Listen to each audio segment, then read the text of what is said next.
of the officers stepped forward, his voice cautious. "Sir, do you need medical attention?" He didn't ask the woman any questions. He didn't even look at her.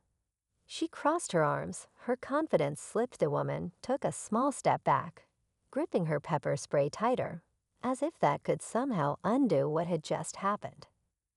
The crowd was growing, whispers turning into hushed conversations.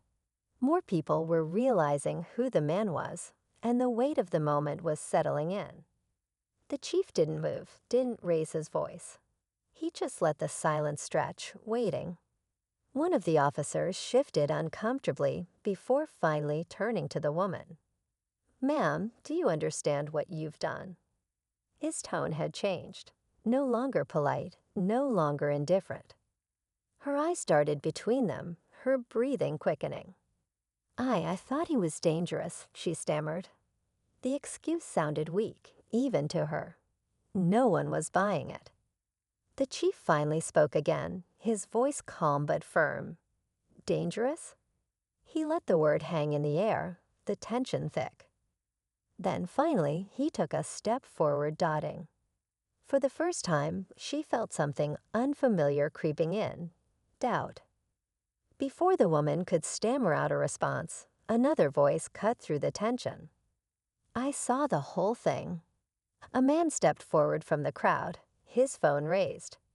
"And I got it all on video." Murmurs rippled through the onlookers. The woman's face drained of color as the reality hit her. This wasn't just about the people here. This was about everyone who would see what happened. The chief didn't even glance at the phone. He kept his eyes on her. "So tell me again," he said, his voice steady. "What made me dangerous?" She swallowed hard, glancing desperately at the officers. But they weren't stepping in to help.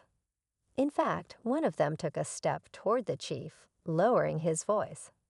"Sir, do you want to press charges?" The woman gasped, her confidence shattering completely.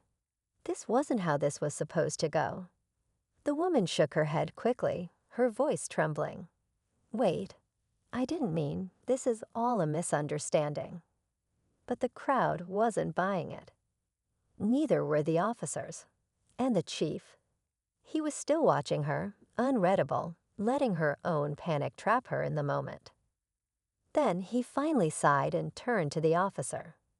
"No," he said. "I'm not pressing charges." A wave of surprise passed through the crowd. Even the woman looked stunned. For a moment, it seemed like she might have escaped the consequences of her actions. But then the chief stepped even closer, lowering his voice so only she could hear. "You just got lucky today," he said, his tone calm but firm. "But next time, think twice before deciding someone doesn't belong." With that, he turned and walked away, leaving her standing there, shaken. The real punishment wasn't the law. It was knowing she had been wrong all along. It started like any other day, but things took a wild turn when a woman, convinced she was in the right, pulled out pepper spray on a black man for simply being in the wrong place at the wrong time, at least in her eyes. She assumed he didn't belong. She assumed she had power over him. But what she didn't know, the man she just attacked wasn't some random guy. He was the new police chief in town. Imagine her shock when the very person she thought she could intimidate turned out to be the one in charge. The tables flipped in an instant. But what happened next? Did she realize her mistake? Did she try to talk her way out of it? And most importantly, how did the new chief handle the situation?